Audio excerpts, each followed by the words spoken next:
Assalamualaikum warahmatullahi wabarakatuh.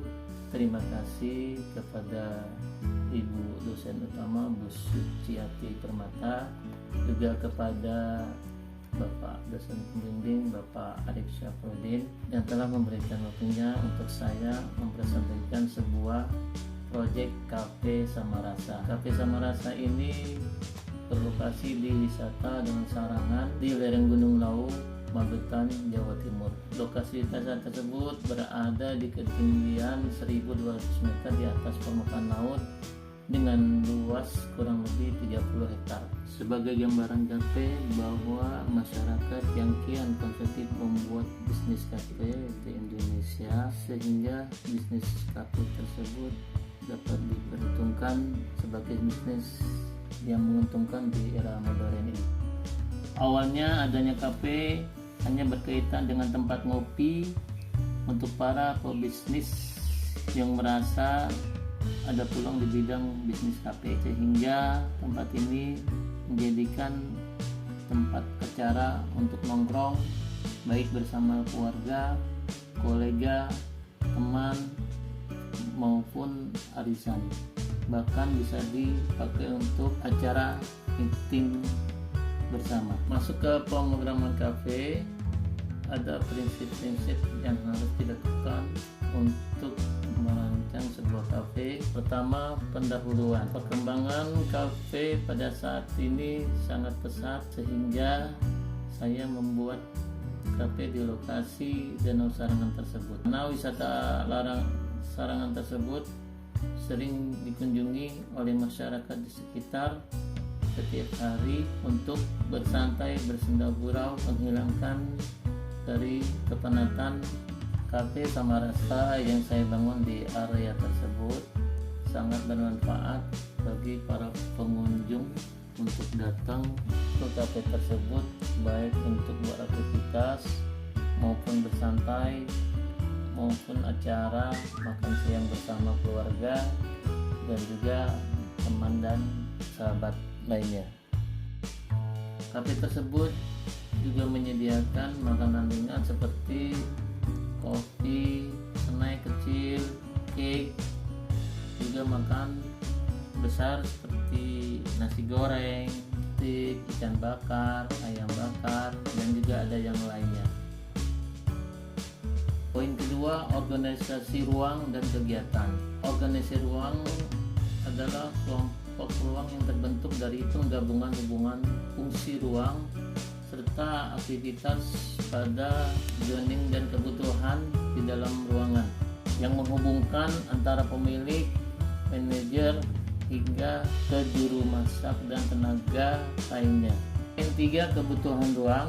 Kebutuhan ruang atau aktivitas dan besaran ruang untuk mengetahui kebutuhan ruang yang ada dalam sebuah bangunan kafe beserta dengan ukuran yang kemudian disesuaikan dengan luasan site yang ada pada tapak dengan sejumlah ruangan yang ada dan fasilitas pada ruangan kafe tersebut, antara lain 1 taman, 2 area parkir, 2 pos jaga, 3 lobi dan kasir, 4 dapur dan pantry, 5 gudang, 6 dining room indoor, 7 dining room outdoor, 8 barista, 9 lounge, 10 ruang servis, janitor, loker dan toilet untuk karyawan, 11 ruang servis toilet pengunjung, 12 ruang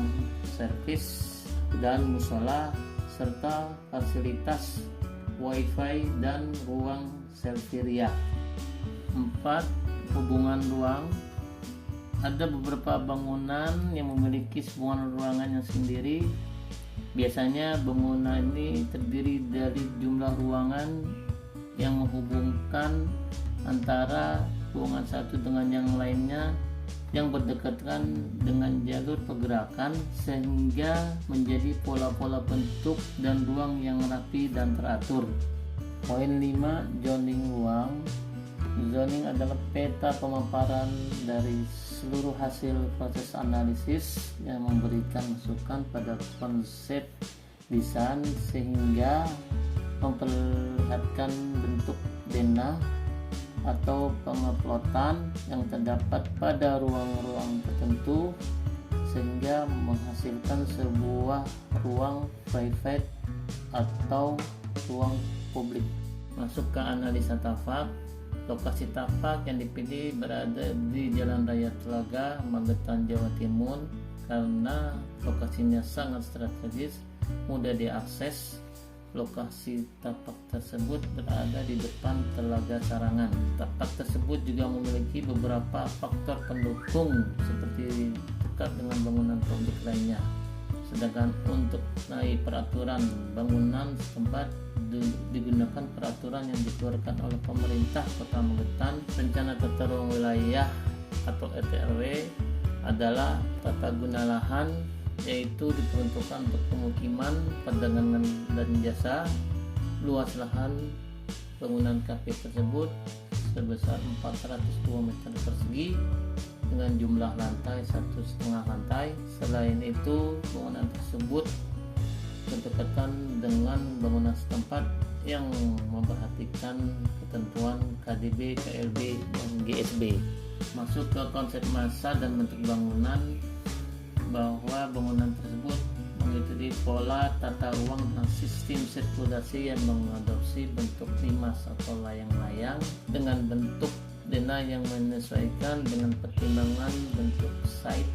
Masuk ke metode perancangan, bahwa perancangan Cafe Samarasa ini mengambil data literatur dengan teori yang standar dengan pengertian baik dalam sistem materialnya, penghawaan dan pencahayaan, serta pengelompokan ruang-ruangan yang mengikuti alur baik dari segi ruang publik maupun ruang private.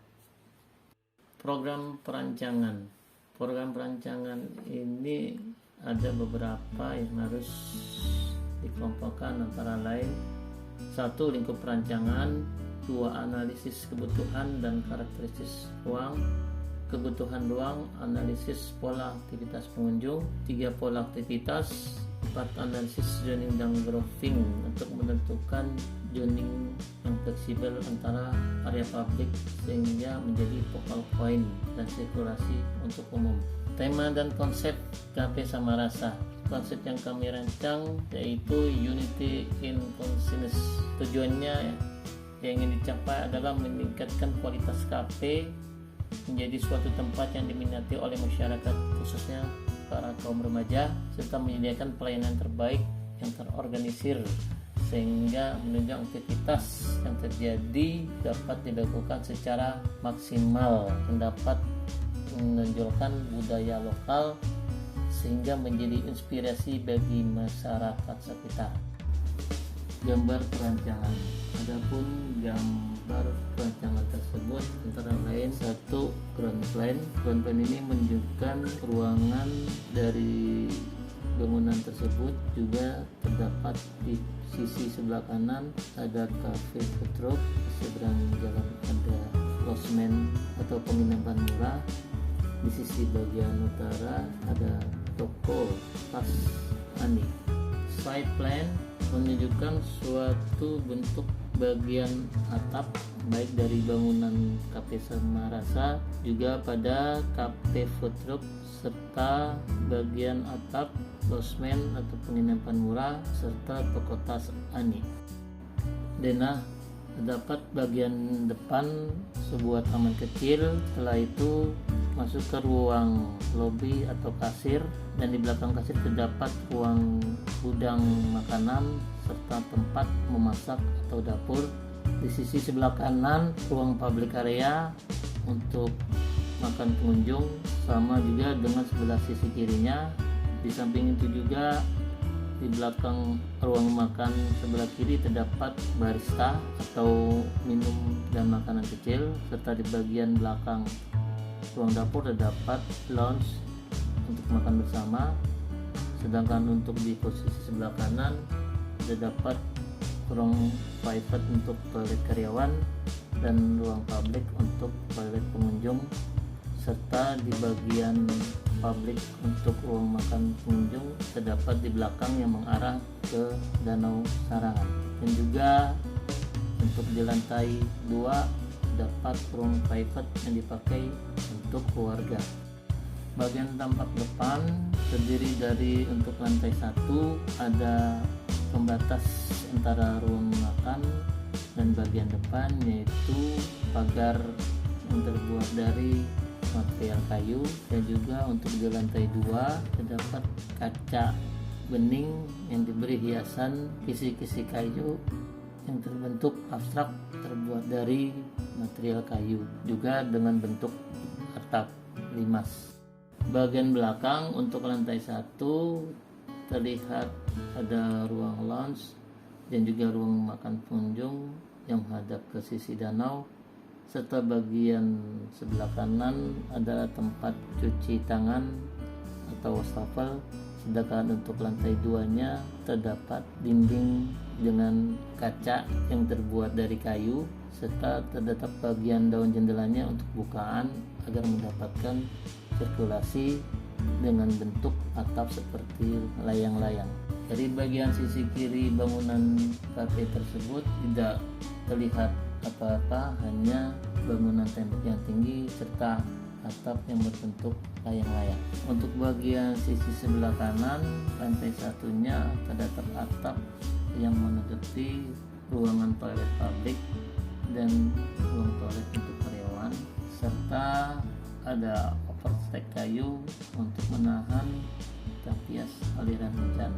Dan untuk lantai 2-nya terdapat kaca dan juga kayu pada sisi bawahnya, juga sebuah atap yang terlihat seperti trapesium. Potongan melebar terdapat ruangan barista serta ruangan lounge dan ruangan toilet karyawan. Untuk lantai 2-nya terpotong ruang makan bersama dan ruang keluarga, dan juga foyer pada sisi sebelah kirinya. Potongan memanjang yaitu terlihat di lobi, bagian kanannya terlihat gambar hiasan kain lokal, dan juga area dapur dan lounge serta bagian taman belakang. Dan untuk lantai 2-nya terlihat ruang makan bersama atau ruang keluarga, serta void yang di bawahnya terdapat panel terbuat dari kayu, serta bagian atasnya terdapat kaca. Berikut adalah perspektif mata burung yang terlihat dari atap untuk keseluruhan bangunan Cafe Samarasa. Perspektif eksterior yang terlihat dari luar adalah posisi bagian entrance serta bagian lobi. Perspektif interior untuk lantai 1-nya, lantai bagian lobi dipasang batu kali template, sedangkan bagian kanannya dipasang keramik dengan ukuran 60 kali 60 homogenes, serta dipadukan dengan lantai semen industri. Dan juga untuk seluruh furniturnya memakai material kayu. Sedangkan untuk lantai 2-nya ruangan private room, dindingnya terbuat dari kayu yang dihiasi dengan kaca, serta plafonnya dihiasi dengan garis-garis balok kayu. Untuk bagian atap menggunakan rangka kayu dengan ukuran 815. Untuk bagian kuda-kudanya serta untuk kodenya memakai 612, serta kasur memakai dengan 577, juga ditutup dengan tap metal. Berikut paket bangunan Cafe Samarasa.